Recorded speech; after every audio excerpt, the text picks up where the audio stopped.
You're listening to Origin Point with Heidi and Jake.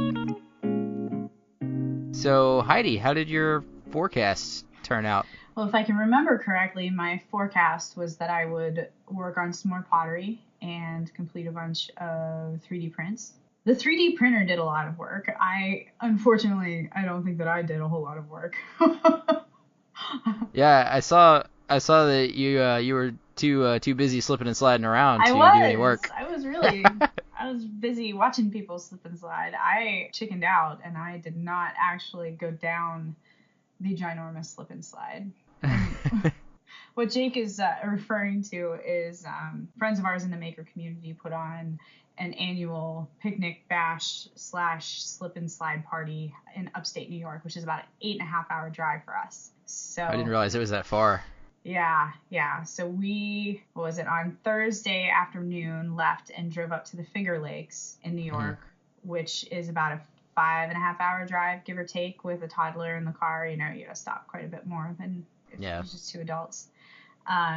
We camped out on Thursday nights, camped out Friday nights, and then drove the other, 3.5 hours to Tony's place on Saturday. And I'll tell you what, this community is just, it's awesome. And it was so wonderful to hang out with so many really great creative people and just kind of talk shop and feel really relaxed. And then, the kicker at the end of the night was Jimmy DeResta came with his girlfriend, and they also brought a friend of theirs from Nashville who was in town visiting, and she brought her fiddle. So cool.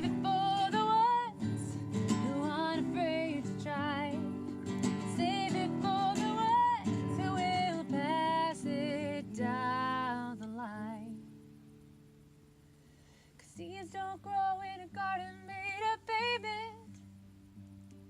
Yeah, I got to sing with her a little bit, which was a lot of fun, and there were some recordings floating around. I'll see if I can find the link on our Facebook page or on our website so people can hear. But she was absolutely stunning and so incredible. And I think the highlight of my time there was actually being able to sell and hand out some of my pottery. And that's cool. Yeah, Jimmy took a piece home with Taylor. Taylor picked it out. Natalie, the singer, I swapped her a piece of pottery for a CD. Sweet. So we had something to listen to on the way back.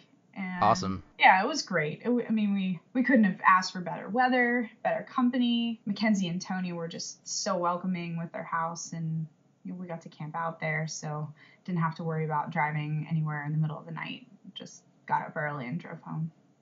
Yeah, that definitely seems like it'd be a fun event to go to at some point. I would love to, but it would take me 8 hours just to get out of Texas. So I wouldn't want to add the rest of the trip. It'd be a week-long trek for me to drive up there. Yeah. And but that definitely is on my list of things to do in the maker community one year. Yeah, I definitely recommend it. It was so laid back, and everybody was there with their families, and doing this ruckus crazy thing. We had a tool swap, so people brought tools that they didn't use anymore, and you could just take what you needed. And some people brought wood, and some people brought cutoffs, and some people swapped projects, which was cool. Like they custom made something for each other, and then they swapped them there. So it was a lot more intimate than like your typical maker event, because it was like, I don't know how to explain it. You've been to a MakerFaire before, right? I've been to a MakerFaire before, but I wouldn't say I've been to one. I've been as a observer, more so to speak, and I didn't really do any meetup type stuff. I'd like to. I know that the MakerFaire here in Houston just dropped the mini title last year. Oh. So this year is the first year. Or no, this year will be the second year that they're going to have the MakerFaire, where it's not a mini MakerFaire anymore. And I know that the maker community here in Houston is growing quite a bit, and there's a lot more like content creating makers in Houston that are starting to attend now. And so that's really driving, I think, the more of the content creation makers that for a meetup and things like that. Yeah. So I'm pretty excited to jump in on that this year. I think it happens in October. So we went to New York City MakerFaire last year, and we went to a couple other maker meetup events at like bars and those kind of things. And that's always fun, but you don't really get as much interaction as what we were able to get at a function like the one that we went to this past weekend. Yeah, probably a little more laid back, like For hanging out in the sure. backyard. Yeah, versus at a bar where there's tons of other people there who aren't involved in the meetup and it's loud and things Right. like that. Everybody's coming and going at different times, but cool. Yeah. How about you? What did your forecast resolve to? So on the cabinet, I finally got everything put together, and I wound up making some of the custom bumpers for the barn. It was a sliding barn door cabinet, and so it comes with some brackets, but the brackets take up about 3 inches of real estate on the bar, and so I actually custom made some bumpers that don't take up. They take up about a 1/4 inch of real estate instead. It gives me more bar length, so it doesn't the bracket doesn't hang over the cabinet. And so I made some of those for this particular build. And then also, what I didn't realize was when I made this cabinet, the doors were a lot thicker than I had anticipated. And so, believe it or not, if your door is not the right thickness and the track doesn't fall in the middle of the door, your door can do one of two things. Either it will lean out because it's too heavy, or it will lean in because it's too light. And mine was too heavy, and so it leaned out. So I got creative with it, and what I did was I made some, I called in a favor at a machine shop here in town, and so I made some little U-shaped brackets, and one leg was an inch, and then it came out probably about 1.5 inches, and then the other leg was maybe about a 1/4 inch, and then I had 2 countersunk holes on the longer bracket, and so I was able to just screw it into one of the styles of the cabinet, and I painted it black so it matched the top, and put a dado on the bottom of the door. And so instead of like a normal sliding barn door where you actually are able to screw that bracket into the ground, I just had some custom brackets made that screwed onto the wall that was next to the door, or the side of the cabinet in this case, and it actually worked out really well. So they're hardly even noticeable. In fact, when I got there, the client was like, oh, this looks so great, and then they slid it, and they're like, oh, there's a little bracket here, and I was like, yeah. So I kind of showed them how that worked and everything, and if they wanted to remove the doors and how that worked, and the guy was he was happy with it, don't get me wrong, but he was like, oh, I thought it would be like this, and I thought this, and the wife was like, shut up, it was great. It was really funny, and I was just it reminded me of a particular comedian I've heard. It was like, happy wife, happy life. Mm-hmm. It's like, but she was overjoyed with it, and he was really happy with it too. So he was excited to give me some. He's like, I'll get you some pictures as soon as we get it put in place, because they had to take their old center out and stuff like that. That's awesome. So I'm excited to get some pictures of that back, and then be able to post that in my portfolio. And then the color on that thing turned out a lot better than I anticipated. I used some General Finishes color, the wood dye. I was gonna go with a wood stain, but the wood dyes gave me a more vibrant color, and almost too vibrant. It turned out really red, and so I went over it with a walnut stain, and it darkened it up, and it actually wound up turning out to be a really great color, better than I had anticipated. Write that down. Yeah, I definitely am. So it was crazy, but it was like, okay, so that's kind of it was really kind of fun to be able to play with the stains, and I know that they wanted the darker the better kind of thing, so that really worked out, and they loved the color. Oh, that's good. And then other than that, I didn't get to any two-sided carvings this week. I really didn't even get to run my machine at all this week, which was kind of a bummer. It's okay, because the other job that I had going, I sent out some color samples, and I think it was 16 different color samples. And I saw that. Yeah, they were supposed to send back 1, and they sent back 2. Oh. So I was like, okay. So I quoted them out for both different. One was a stain and one was a paint. So I was able to give them quotes on both of those, which is really good. And now I'm just waiting to hear back from them, and I want it to look good. So. Yeah. So it sounds like you were probably more successful with your fortnight forecast than I was. Yeah, somewhat. You got things accomplished. Yeah, I got some stuff accomplished. It's been hot enough here. I wish I had a big slip and slide. That's for sure. Oh my gosh, I bet. So let's jump into this episode. Yeah, it sounds great. So who are we talking to today, Heidi? We're talking to Greg Jones, who is a writer. He's a blogger. He is a music enthusiast. He's a historian. He's got quite a different array of things that he's into. And he's got a pretty unique story about how he created, but with the help of a friend, how he created his music review website. And it's really interesting to hear his take on his problem solving, which you'll hear a little bit about. Yeah, it was really interesting to hear what caused him to kind of keep his ear to the ground, pun intended, while he was rifling through a bunch of study material. I really liked his take on just how he got the ball rolling. So let's go ahead and hear that play. Yeah, it sounds great.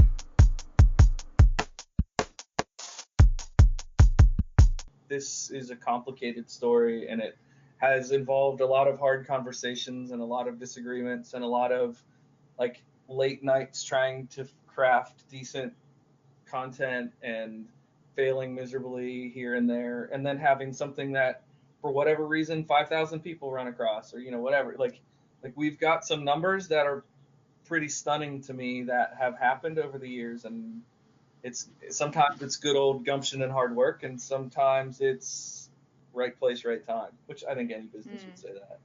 I feel like it's important to say I was born and raised in Western Pennsylvania, and I have I would call it kind of a blue collar background. And I went to Geneva College, which is a small liberal arts Christian school a little bit north of Pittsburgh.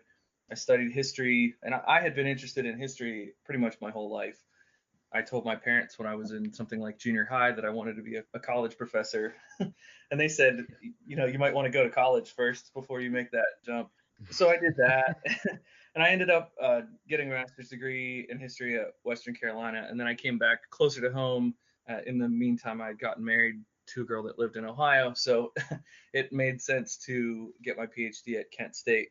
And so my PhD is in American history, and I specialize in the Civil War in 19th century America. So that's, one sort of facet to who I am is I am a history teacher. And in the midst of, while I was in graduate school, I was spending lots of time in front of a computer reading and taking notes and writing lectures and that kind of stuff. And I was listening to lots of music. And I noticed how repetitive and boring most of the music people know really was. So I started using Last.fm and Pandora, those typical streaming platforms to find music. And I started finding independent artists. And it was kind of that as a byproduct of my work as a historian that made me say, there's no easy way to find good music.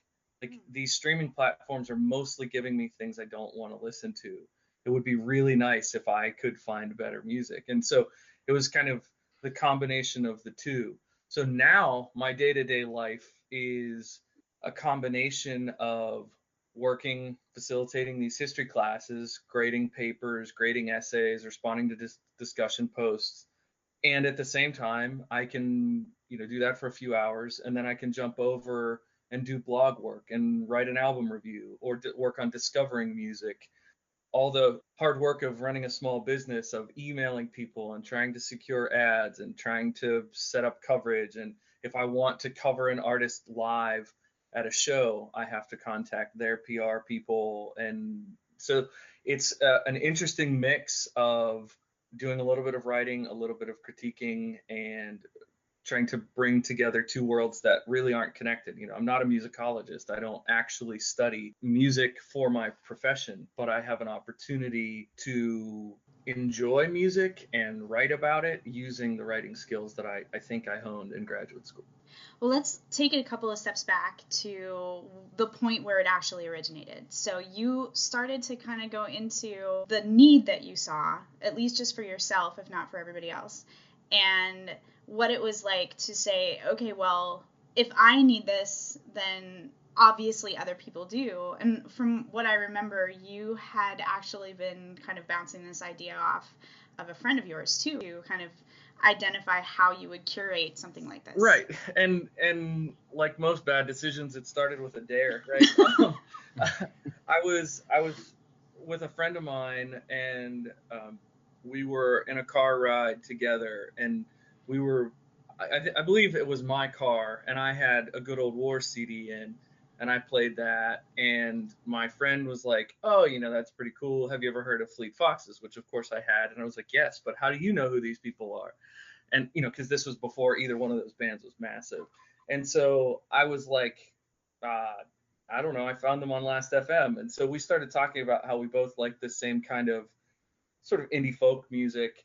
And I still to the, I can't remember who said it, but one of us said we should start a blog, and the other one was like, okay, let's do it. But I'm used to having friends who it's like every friend that wants to, like, let's go to Vegas, and you're like, yeah, that's a great idea, but then you never actually go to Vegas. But we actually did start a blog. We started it with this WordPress platform, just a free site. We just threw together whatever we could that literally was free. We used a Gmail account, and just, I think we had on our launch day, which was June 1st in 2011. On our launch day, we had something like 5, maybe 6 posts. We were like, let's make them all go live at once. And then we told everybody we knew, which is not that many people, and crossed our fingers and hoped that somebody would read it. But at the heart of it was, I wanted to share music with my friend who was interested in the same music as me. And we thought, if anybody reads it along the way, great. And what we found was, after a few weeks, a good number of people were reading it, and people were starting to follow us on our social platforms because they wanted to continue to watch it grow. And that was really interesting, because we were both kind of like my friend at the time was teaching like a preschool class, and I was a graduate student, and we were like, why would anybody care what we have to say about music? It's one thing to have a successful musician who starts a podcast or has a blog, because they've earned the right to speak into that, and we didn't. But people were immediately interested, and part of it was the public relations people for bands that really latched onto us, and they started sending us albums to our email address saying, here, will you cover this band? Will you cover that band? And we're like, whoa, maybe? we didn't have any kind of process for dealing with that. And we would just like listen to these submissions, and most of them were not very good to us. They weren't what we were interested in. So we had to find a way to deal with this whole separate problem. Now it wasn't, how do you find a good song out there? Now it's, we've got all this music coming in, what do we do with it? We do have a mission statement, and we want music fans to find great new music, and we want artists to find great new fans. So that symbiotic relationship, as Jake said, and that's what it's all about. Like, if we stay true to that mission, we're helping 2 different sets of people achieve what they want.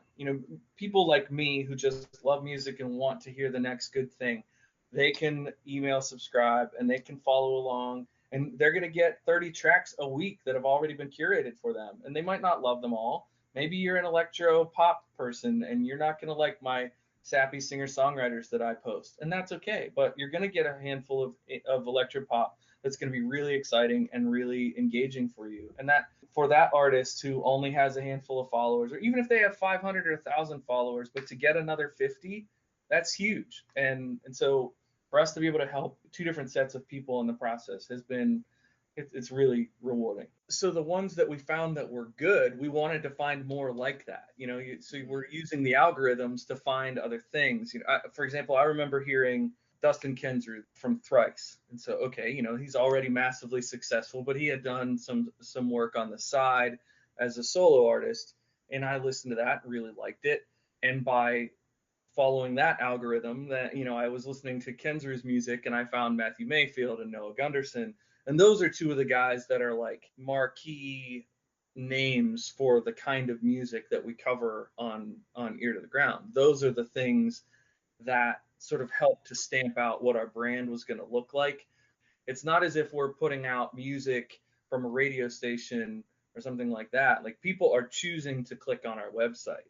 And so we have to have a certain sound or a certain style about what we're producing, or else people will say, well, I don't want to listen to hip hop. I don't want to listen to rap. I don't want to listen to modern country music, for that matter. Like, there are different styles that wouldn't resonate with what we were putting together. So in those early days, it was kind of about figuring out, how do we find music? And then when we were getting submissions, how do we decide what is worth covering and what isn't? And one thing that might be important to say in terms of biography, I did grow up a musician. I played trumpet for 10 years, and at a fairly decent level, and I played in college and whatnot. And so I always felt like I had a tuned ear.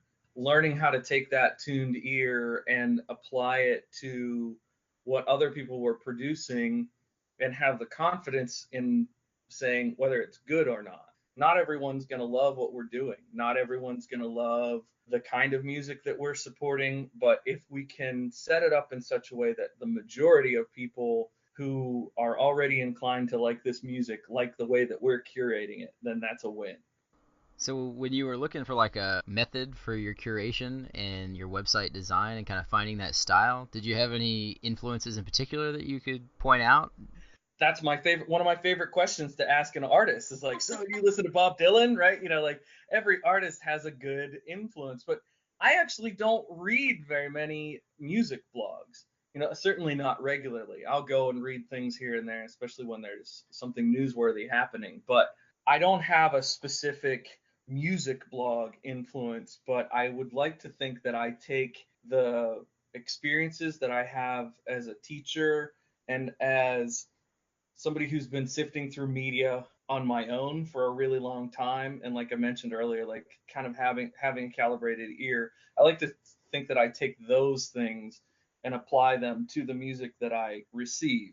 And some of the things I've been doing over the last few years is trying to read more about business itself. And so I've been reading books that are formative in thinking about how do you build a sustainable business model when the primary thing that you're selling is essentially free. I mean, I know that's not necessarily on the creative influence side, but it is something that I've given a lot of thought to each dimension of this project. There's the design and web side of things, there's the writing, creativity side of things, and there's the business side of things. So I have to take in influencers in all of those areas.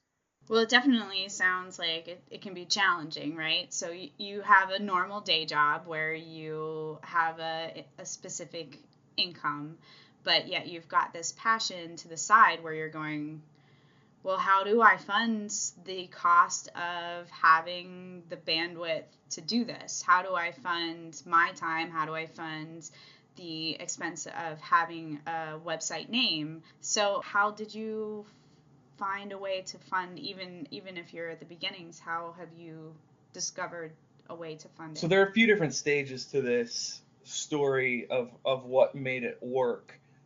So like I said, we started all free. Everything was free. Of course, it was a hobby, so we weren't compensating our labor. We were just doing that for fun.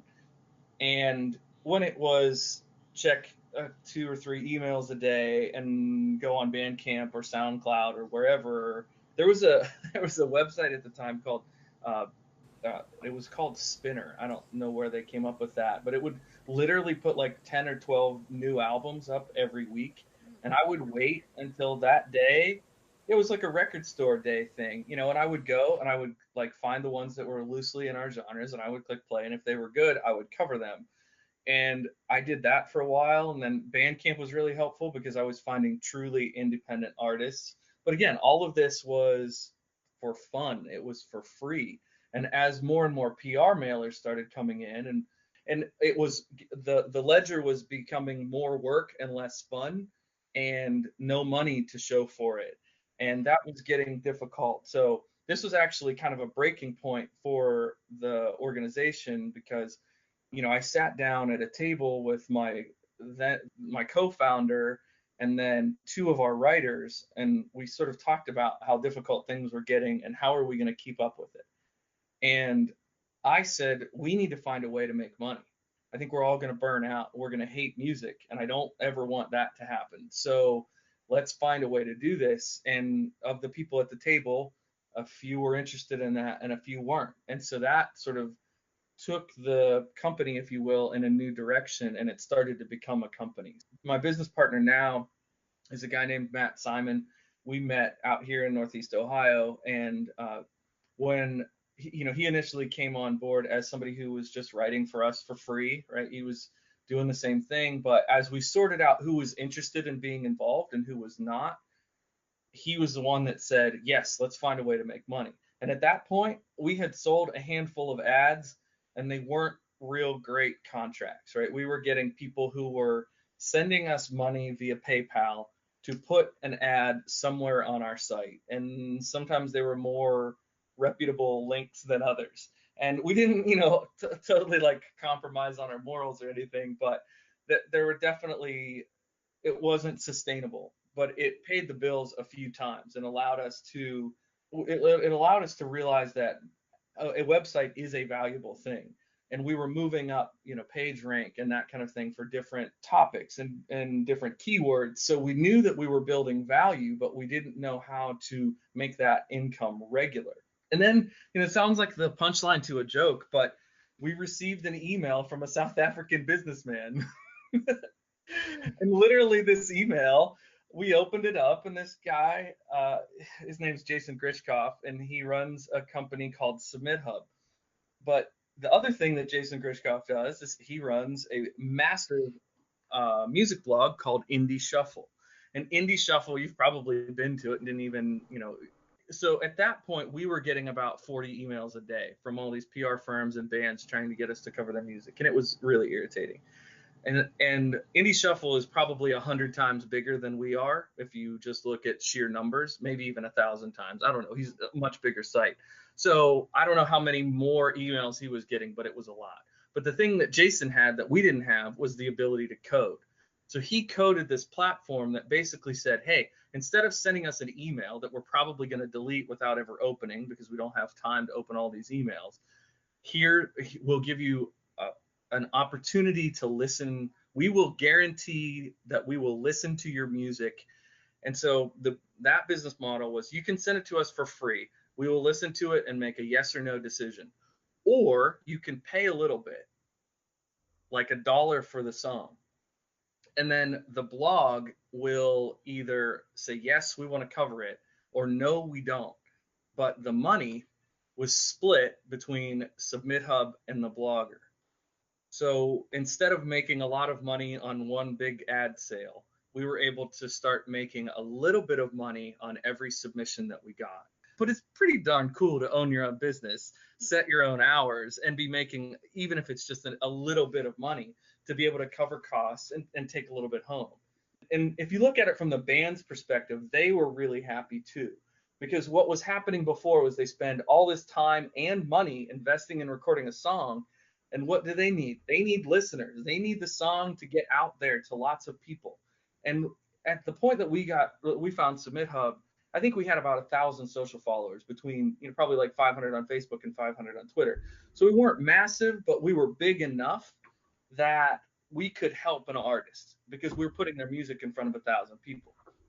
I think it's a really cool tool that helps everybody in the process, because PR firms were making money before, and artists, if they were successful, were able to make money before, but bloggers were not able to make anything before. And it was just, we were the ones that were supposed to do this as a passion project. And obviously, like, I love what I do, and of course it's a passion, but that's time that I'm taking away from my real job, and it's time that I'm taking away from my family and other obligations that I have. So to be able to carve out a little bit of compensation for it, I thought was a fair deal for everyone. And the people that complain aren't the artists. Well, that's really interesting to hear how you're able to just kind of like stack the income instead of like traditionally, getting a contract with someone to just blast their ad across your page or whatever can be very disruptive for what you're actually trying to do. So the fact that you found Submit Hub that basically understands what you're trying to accomplish. Yeah, it's like a symbiotic relationship that actually works for both the artists and the bloggers. And it seems like that. I mean, it just seems really neat to be able to do that and benefit both without having to do something that's completely abstract, such as just selling ad space for something that may not be related to the interest.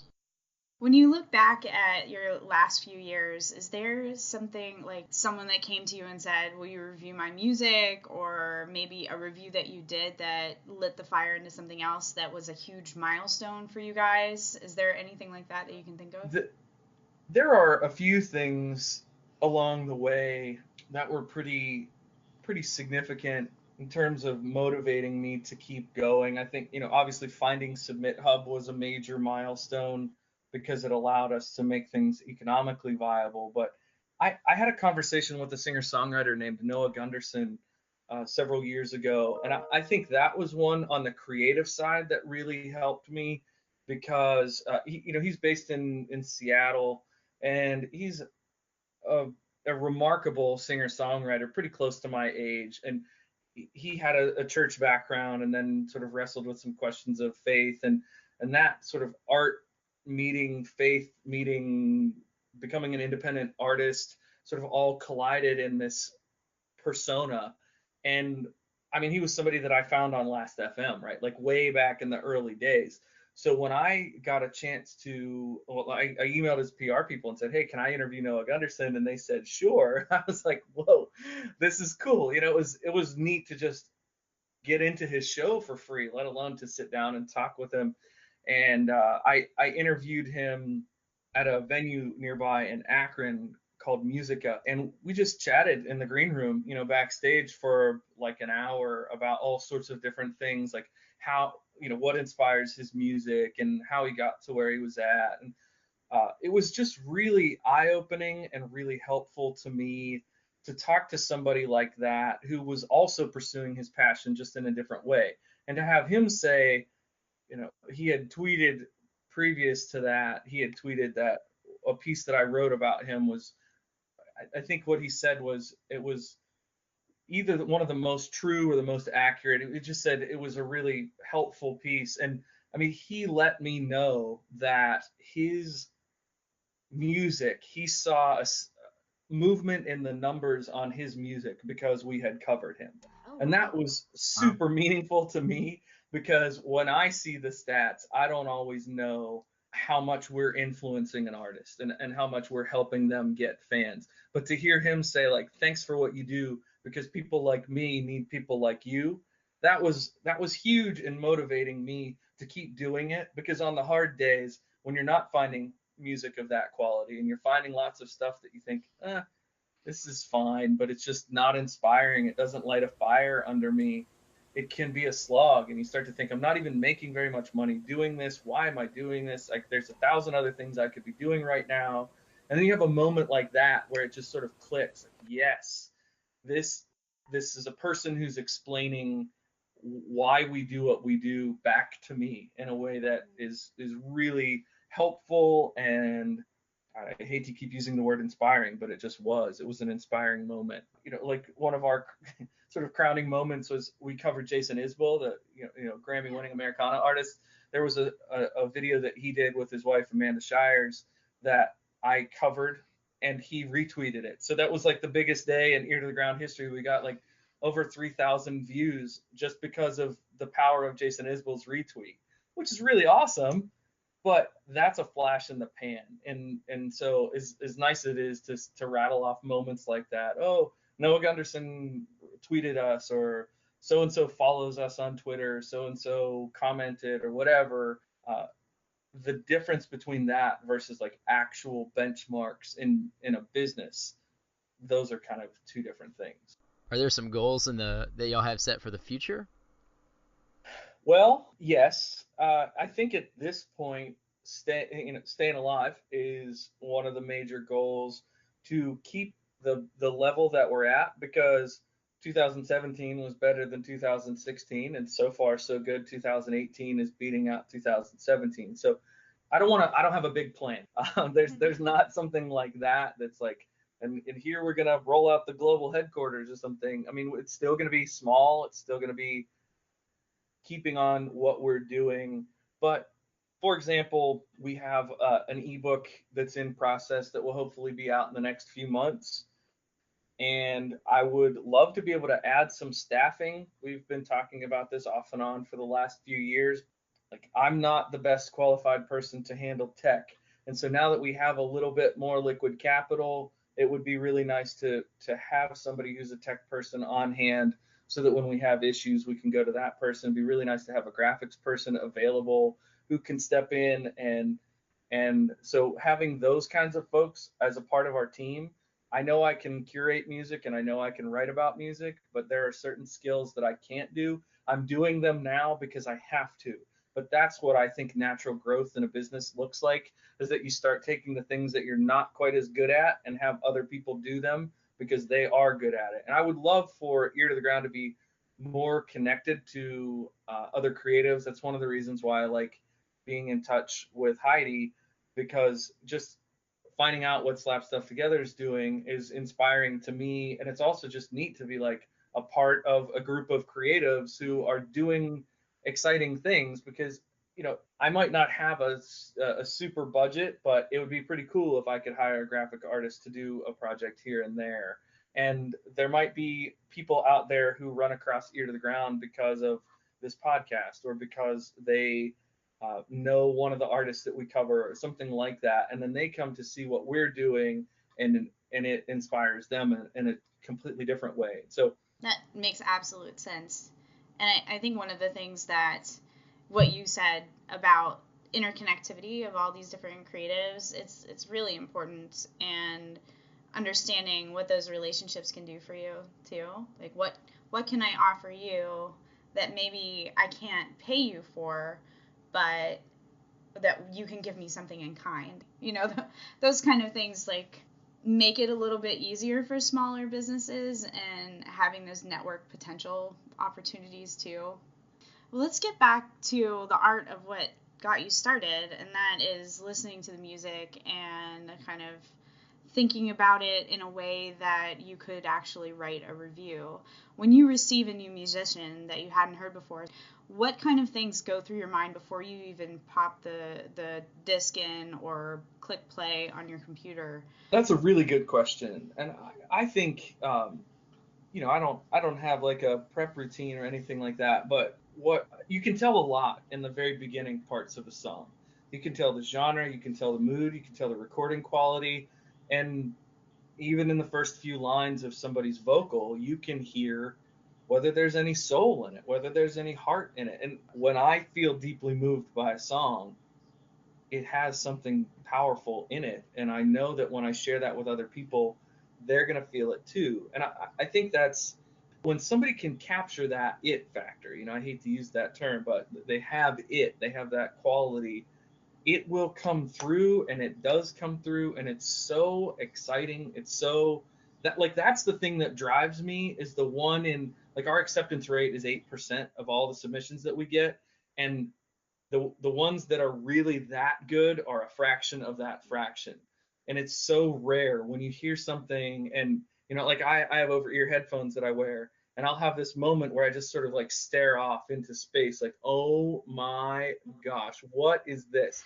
And sometimes I have to stop the song and put the headphones down, because I'm just blown away by something that is at that completely next level.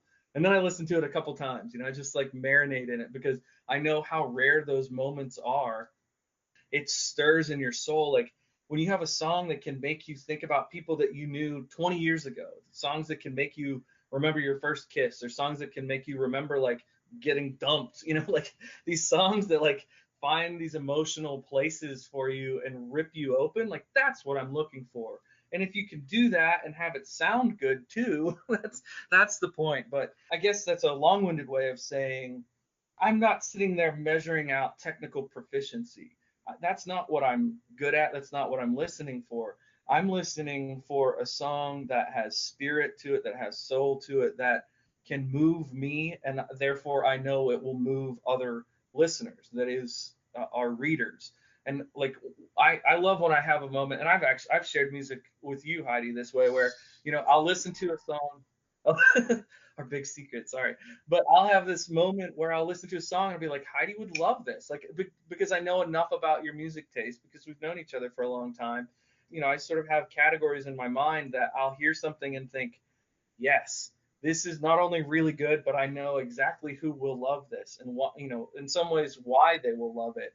And I don't know where that came from. I don't know what that really is either, but I like that I have an outlet that allows me to use that. Sure. If someone does send something that does trigger those emotions for you, and you are moved to write a review, when you're writing, do you think about the Heidi over there that would really love this, and how do I explain to them this thing? Or do you have a person in mind that you're talking to? In terms of background, I had written some movie reviews in the past, but I hadn't really written a lot of music reviews. And when I first sat down, I thought, so what is a good music review supposed to do? And I think what I'm trying to accomplish is to describe for our readers, whoever that is. I mean, and when I'm listening, I'm not necessarily writing to one specific person, but I'm trying to explain how does the song hit me that makes it worth coverage.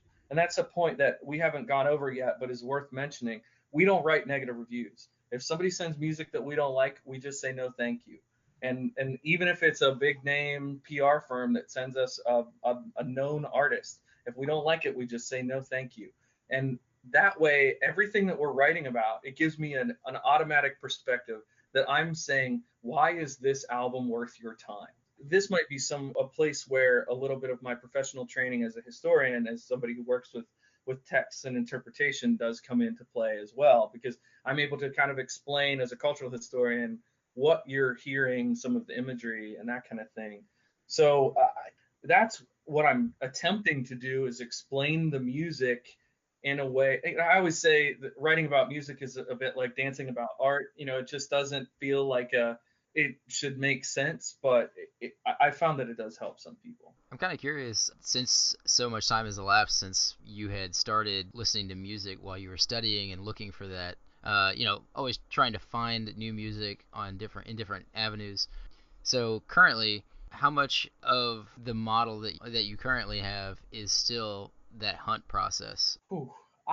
As you probably know, like when you're running a small business, what actually takes up your time versus what you want to have take up your time are not always the same thing.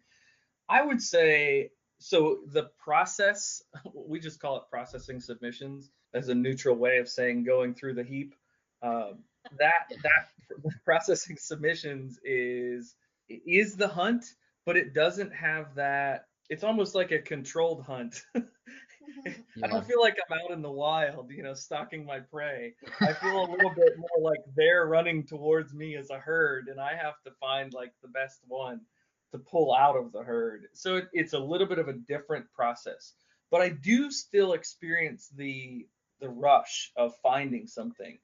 And every once in a while we'll get a submission and I'll click on it and I'll go to their SoundCloud and they have 10, 12, 15 plays.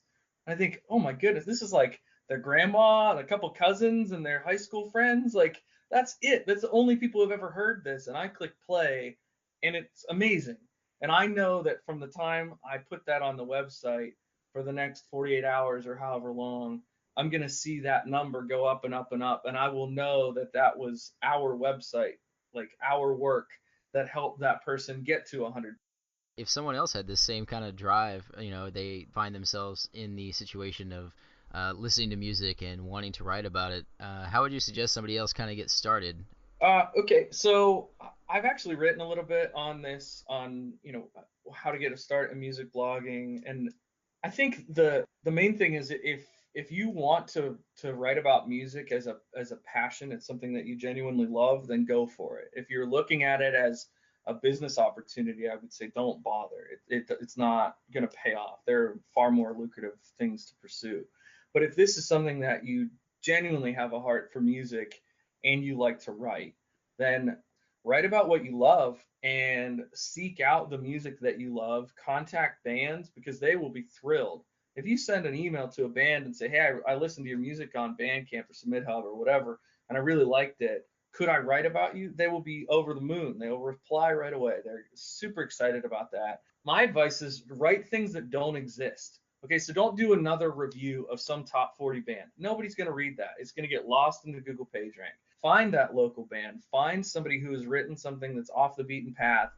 Contact the artist and do an artist feature. I mean, there are a lot of decent sized artists that we have the only artist interview with them. We have the only full feature on their music. So when people Google them, they find us. And so there's a certain level, and that's what we call them, emerging artists. They're these people that they're on the rise, but they haven't taken off yet. It's like the stock market. You don't invest in Google right now. They're not, it's already at the top.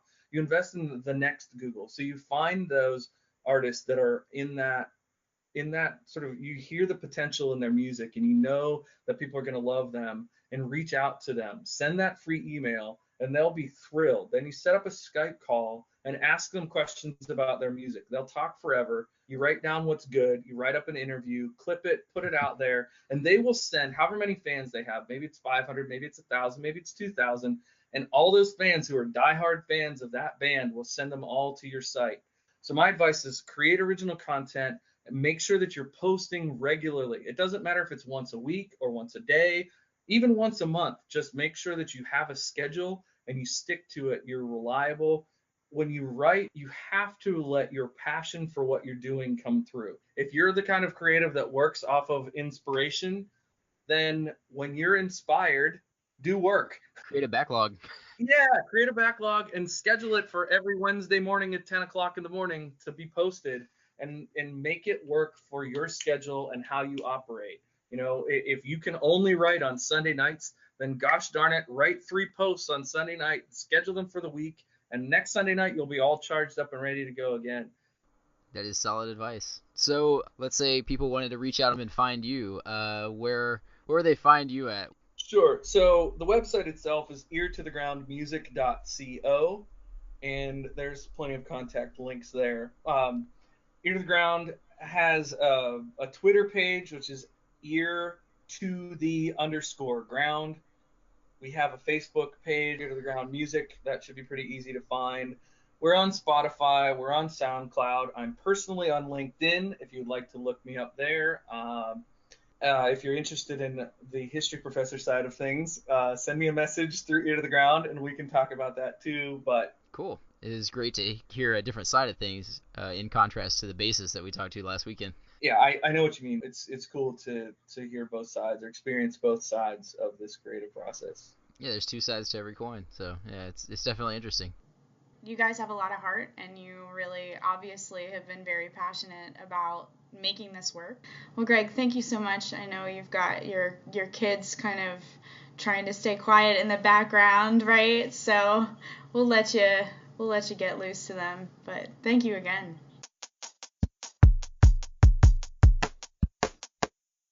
Cool. Well, Heidi, that was a pretty good episode. I thought. I liked the interview with Greg. I thought it went really well, and I kind of liked how simple his advice was seek out local people, local bands that you would want to interview. What'd you think? Oh yeah, absolutely. I think the story that he told, you could essentially be the first person outside of someone's family or circle of friends that finds someone's music and amplify it to a point where, you know, more than, you know, the 15 to 100 listens now have gained to 1,000 listens because maybe you have 1,000 followers. Yeah, the symbiotic relationship. I didn't realize it was so as it is, basically. But yeah, I didn't realize how many emails they would get, and you know, I can only imagine being on the other end of that and just getting hundreds upon hundreds of emails daily from all different genres and types and size files of songs and everything, and people asking you to review their music. And I can only imagine that that's a daunting task, and to try to be polite to the hundreds of people to, you know, respond to every single one. It was interesting when he was like, before it was I had to go fishing, and now it's like the herd is coming to me, and deciphering, you know, what's offerable to the people that follow my writing. Yeah, it was really cool. It was great to see. Yeah. So Jake, we've got fortnight forecast for the next 2 weeks. What do you project you're going to be doing? Oh, snap. And will you be as successful? I hope so. Well, we're still on baby watch, so hopefully that doesn't happen in the next 2 weeks. The doc said we got 2 more weeks, and then the kid's like super viable, and it wouldn't be a big deal if he came then. So that's our big hope, knock on wood, or particle board. But that's one of the things. The next thing is I just today got a rush job for an emergency buffalo, which the gentleman that contacted me, he's a really cool guy who does wooden flags locally here, and he got an order for a Wyoming flag, and he wants to try and see if we can get that seal actually engraved into a piece of plywood that he can paint. So the buffalo shape that we're going to cut out will be pretty simple. You could do it with a jigsaw, but I'm probably going to wind up doing it with the CNC so I can get a real good crisp cut with it. And then I'm going to see if I can take a 90-degree V-bit and actually engrave the state seal inside the buffalo. Otherwise, the flag is pretty simple. It's just a bunch of rectangular colored borders, and so it seems like it'd be a fun challenge. And he needs it in 2 days. So oh my gosh! So that's why it's an emergency buffalo, and I'm still working 10-hour days, so I've got a couple of evenings to try to figure it out. Yeah, I'd say. And Emergency buffalo. I think that's a new code word for us. Yep. I got this emergency buffalo going on. So I don't think I'm gonna paint that. I think I'm gonna leave that up to him, so I can't get the colors wrong. And then, other than that, I think it's just really actually cleaning the shop. That's gonna be a big thing on my to-do list. We're gonna be doing some rearranging here to get ready for the baby. I'm actually kind of excited to move my desk.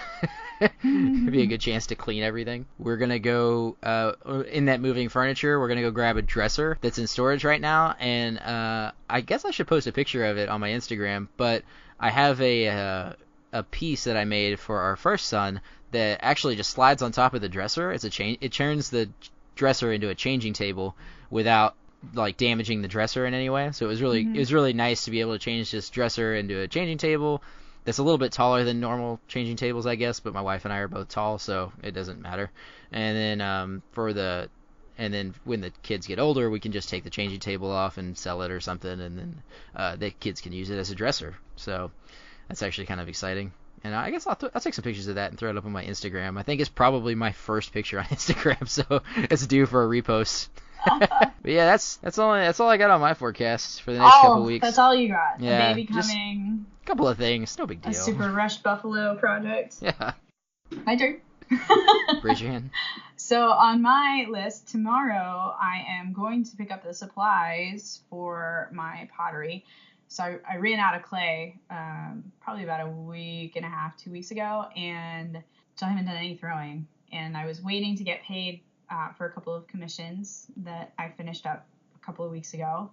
And I actually was able to sell some pottery on our trip, so that meant that I could splurge a little bit extra and buy some new glazes to experiment with. So I'll be doing a lot of throwing and mixing glazes and those kind of things. So I'll probably, I've been trying to do some like Instagram stories or Instagram lives or YouTube lives while I'm throwing and things to answer questions for people. So it'll be nice to get back to that. I haven't done that since like, I don't know, end of spring. I did want to give an update on the molds that I was making out of the Lego cups. Oh, yeah. My plaster failed. Oh, yeah. You were worried about that last time. Yeah. So I had talked a little bit about it being really, really humid here. And the plaster that I chose to use isn't exactly made for casting purposes. It's just like plaster you pick up from Lowe's or Home Depot. And because it took so long to cure, or it took so long to dry, it's really brittle. And if you know, like when you're doing a mold, you basically, you cast one side and then you cast the other side. Well, I only spent time casting one side, and that took like 6 days for it to cure completely and dry solid. And then it was just like really crumbly. So I ordered some proper casting plaster that'll be in a couple of weeks. Back to square one with that. I'd like to, it probably won't be till next fortnight update that I'll be actually doing that again. Unfortunately, I'm kind of bummed because I was really excited for that project. But as you know, like anytime you try something new, there's always opportunities for failure, right? How do they phrase that? A learning opportunity, or opportunity for education? Teachable moment. Yeah, that's what they call it. Teachable moment. You just have lots of teachable moments. I do. I mean, I have them every day. It's crazy, especially like 3D printing. You stumble a lot with that, with like bed adhesion, and then you learn how to switch out the material in the middle of a print run. And like I don't know if you saw Dan the Maker Man. He picked up his first 3D printer, and I did. He didn't have a real success. Like he did the basic successful print, but then he tried to print something else that he really wanted, and it took him like 3 attempts. But he kept at it, and now he's got this like really cool bust that he busted out. The Deadpool, right? Yeah. It turned out good. Good. I saw that. Yeah, it was pretty cool. He does some. It's cool to see more and more of the people in the maker community kind of getting into fields that they're not familiar with, or like the generalist maker, so to speak. So it's cool. I saw Evan and Caitlin recently got in a welder. Oh, so cool! That will I didn't be very. See that. Yeah, if you haven't seen some of their other videos, it's been really funny to watch Evan and fire. Oh no. He's very scary when he has a flame. Is he a pyromaniac? Yeah, I think a little bit. So it'll be very interesting to see him with a welder. That's funny. That's funny. I was playing with a bubble machine and I challenged them to try and come up with a bubble machine. We'll see if they do something with that. Nice. It'll be interesting. You know where they're at right now. Did you see that? No, I've been out of the loop. I didn't have internet like all last week, and then I didn't have internet because we were traveling. Man, just completely off the grid. Yeah, it was weird being a YouTuber and an Instagram person to not have internet was challenging. Yeah, I recently saw that they were at they're visiting with Bill Duran and Punished Props Academy. Yeah, I guess we're kind of in the shout outs portion so. of our We didn't officially call it that, but let's cue up the sound. So, is there anybody else that you want to shout out? Yeah, actually, I'm really excited for Fools with Tools. They just hit their 1 year mark, which is really exciting. And they've grown tremendously, and they have their own Patreon, and they have their own Facebook group that's really active, and a lot of fabulous members that have just been really cool to hang out with and talk to and share our stuff. And, all of us fools in the community, we're having a blast. Yeah, I think Brett grew a whole half inch. Hey, maybe. Or so. Yeah. Yeah, he's a little bit taller. Yeah. Maybe just standing a little taller. Maybe he's a little happier. New boots. I bet that's what it is. The Carolinas. I bet he's got the Carolinas. That sounds like a disease. I got the Carolinas. Is that anything like Bofus? Yeah, actually, I've been watching the FOOLFLY series that they put out, and awesome. I've been super fanboy about it. Really digging the series that they came up with, and just like the fact that it's not just one or two of them, it's about like six of them, I think it is. And yeah, it's awesome. And I love the dedication to the costumes, and the fact that it's not taken too seriously. Mm-hmm. It's basically just, people who are a fan of the Firefly series throwing quotes out, dressing up like, cosplay, and then just making props from the series, which is it's like nerdiness mecca. Yeah, and it's just great. I just like that it's not super serious. Yeah. Moonshine Metalworks, Al's Hack Shack. And then it's going to be I Jessup. It's also Crafts with Ellen. Ellen is she plays Kaylee, which is like the ship's mechanic, and then the Red Smith.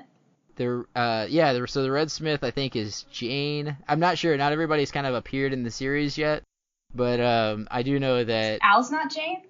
Maybe it's Al. I can't get them straight. They're all fools over there. I don't know yet because you were coaching me through watching the first 6 episodes. So I haven't quite made it to the end of the series. Yeah, so Brett is definitely Captain Mal, and then I Jessup is doing River. I guess we'll just kind of find out who the rest of the characters are, because they're all in the opening sequence of the title, but I'm not sure. It doesn't really say who's which character, so it'll be really cool to see how it all unfolds, and I've gotten overly excited about it. So do we have any listeners shout outs while we're shouting out? So one of the shout-outs that I have is Brian from Fix It, Make It, Break It. He left us a review on iTunes. It's titled, Great Dynamic and Very Interesting. I already love this podcast, and it's just getting started. The dynamic between Heidi and Jake is wonderful. I can't wait to see what topics they bring to the table and which amazing guests they will feature. So thank you so much, Brian at Fix It, Make It, Break It. Yeah, that's super awesome. We really appreciate all the listeners. I mean, I think at this point, as of this recording, we have almost 300 listens between the 2 teasers and the 2 episodes, which to me is just phenomenal. SoundCloud actually tells you who is your top listener, and right now the Urban Forge, Tim Cunningham, is sitting at the top of the list for our most listens. I was gonna say I started following him on Instagram. Super cool stuff that he does over there. Yeah, he's an amazing teacher and just so genuinely kind. We were on our way to Cleveland a couple of months ago for a maker meetup, and he invited us to his house, and we got to talk to him about metalworking and teaching, and he was doing falconeering kind of stuff. So he's the falconer, man. Well, that's awesome. Yeah, I encourage anybody to go check him out on Instagram. His handle over there is _urban_forge. Good people. He's part of the Fools crew. If you're interested in any of the podcasts or any of the Facebook groups that we've mentioned today, I will put them on the website link in the show notes so you can have those. We'll also have show liner notes for our friend Greg at Ear to the Ground, where you can review some of his reviews and hopefully find some music that you otherwise wouldn't have even known about because of the volume of music that is out there.